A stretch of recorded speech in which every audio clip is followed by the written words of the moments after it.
Assalamualaikum warahmatullahi wabarakatuh. Selamat malam.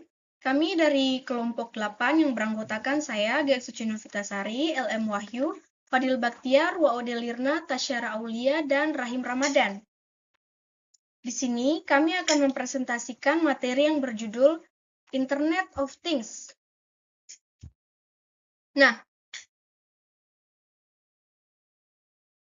Internet of Things adalah jaringan perangkat fisik yang dilengkapi sensor perangkat lunak dan konektivitas untuk mengumpulkan dan bertukar data yang dapat berinteraksi satu sama lain dengan perangkat berkemampuan internet lainnya. Nah, tujuan kami membuat video ini adalah untuk memenuhi tugas mata kuliah pengantar teknologi informasi. Materi selanjutnya akan disampaikan oleh teman saya, yaitu 2 garis besar pembahasan kami, komponen utama IoT dan aplikasi serta manfaat IoT.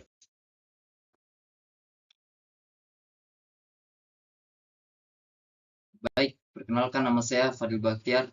Di sini saya akan membahas mengenai komponen utama IoT. Hardware dan sensor. Yang pertama, jenis sensor dalam IoT. Sensor suhu, kelembapan, gerakan, dan cahaya mengumpulkan data lingkungan untuk analisis. Sensor modern semakin kecil dengan akurasi tinggi dan konsumsi daya rendah. Yang kedua, aktuator dan fungsinya. Aktuator mengubah sinyal listrik menjadi tindakan fisik seperti mengatur suhu, menggerakkan motor, atau mengaktifkan sistem keamanan berdasarkan data sensor. Yang ketiga, mikroprosesor dan mikrokontroler. Otak perangkat IoT yang memproses data sensor, menjalankan algoritma, dan mengirim perintah ke aktuator. Arduino dan Raspberry Pi populer untuk pengembangan. Sekian materi yang saya sampaikan. Saya berikan kepada teman saya. Baik, perkenalkan nama saya Wahyu. Saya akan membawakan materi tentang konektivitas dan jaringan.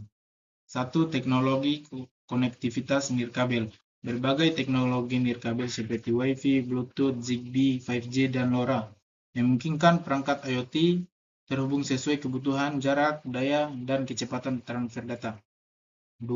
Protokol komunikasi IoT.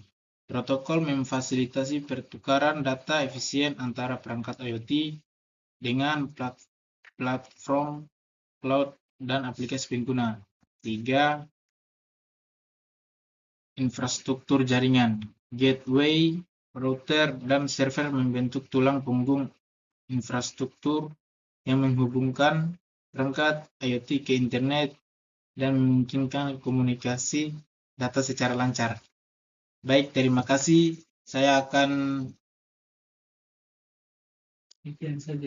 Sekian, terima kasih. Saya akan melanjutkan ke teman saya. Baik, terima kasih atas kesempatan yang diberikan kepada saya. Saya akan melanjutkan materi yang dibawakan oleh teman saya tadi. Sebelumnya, perkenalkan nama saya Rahim Ramadan. Saya akan membawakan materi tentang pemrosesan data terdistribusi. Data terdistribusi ini terbagi atas 3, cloud dan edge computing, arsitektur fog computing, dan keamanan data terdistribusi. Pertama, cloud dan edge computing.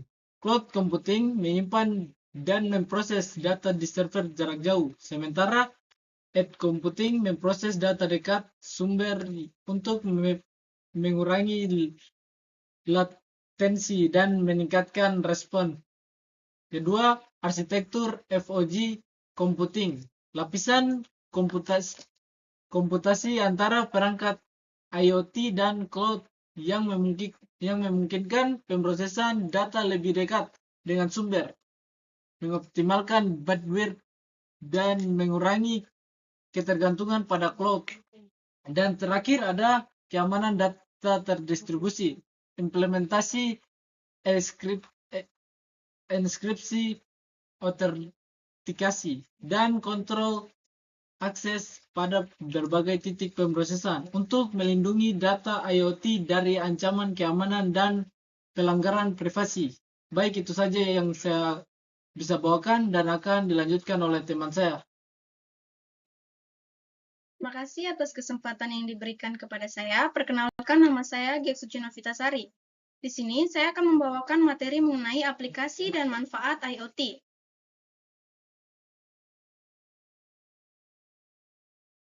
Nah, di sini pembahasannya adalah mengenai implementasi di dalam berbagai sektor.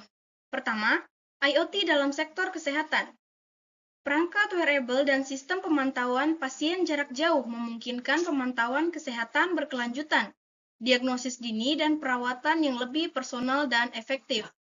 Nah, selanjutnya, ada implementasi IoT untuk sektor industri. Di sini, implementasinya itu pemeliharaan prediktif dan manufaktur pintar mengoptimalkan proses produksi, mengurangi downtime, dan meningkatkan kualitas produk melalui analisis data real-time. Berikutnya, implementasi IoT rumah pintar. Perangkat rumah pintar seperti lampu, termostat, dan asisten suara terhubung memungkinkan otomatisasi penghematan energi dan peningkatan kenyamanan dalam kehidupan sehari-hari. Berikutnya, ada aplikasi IoT dalam bidang atau sektor transportasi.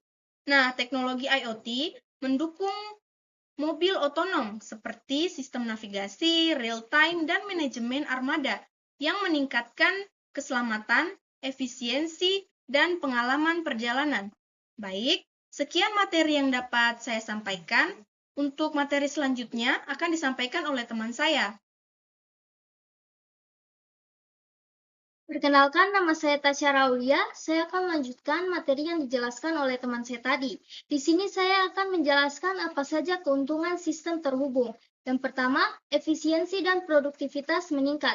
Sistem IoT terhubung memungkinkan otomatisasi proses, mengurangi intervensi manual, dan mengoptimalkan alur kerja untuk meningkatkan efisiensi operasional secara signifikan. Kedua, keputusan berbasis data, yaitu pengumpulan data real-time dari perangkat terhubung memungkinkan analisis mendalam dan pengambilan keputusan yang lebih akurat berdasarkan informasi aktual. Yang ketiga, kontrol jarak jauh. Sistem terhubung memungkinkan pengguna memantau dan mengendalikan perangkat dari mana saja, meningkatkan fleksibilitas dan respon cepat terhadap perubahan kondisi. Baik, itu saja yang dapat saya paparkan. Selanjutnya akan dilanjutkan oleh teman saya. Sekian. Perkenalkan, nama saya Waudelirna. Saya akan menjelaskan materi tentang tantangan pengembangan IoT. Yang pertama, keamanan dari privasi data. Peningkatan perangkat terhubung menciptakan lebih banyak titik kerentanan. Tantangan utama adalah mengamankan data sensitif dari serangan siber dan pelanggaran privasi pengguna. Yang kedua, standarisasi dan interoperabilitas berbagai protokol dan platform yang tidak kompatibel menyulitkan integrasi sistem. Diperlukan standar bersama agar perangkat dari berbagai produsen dapat berkomunikasi secara efektif. Yang ketiga, konsumsi energi. Jutaan perangkat IoT memerlukan daya berkelanjutan. Tantangan signifikan adalah mengembangkan solusi hemat energi dan teknologi. Harvesting energi untuk perangkat jangka panjang. Baik, sekian dari saya. Untuk waktunya, terima kasih.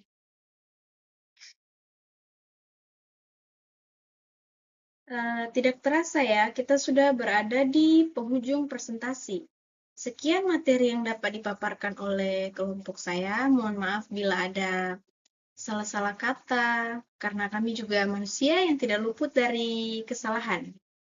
Saya tutup dengan ucapan wabillahi taufiq wal hidayah. Wassalamualaikum warahmatullahi wabarakatuh. Sekian dan terima kasih.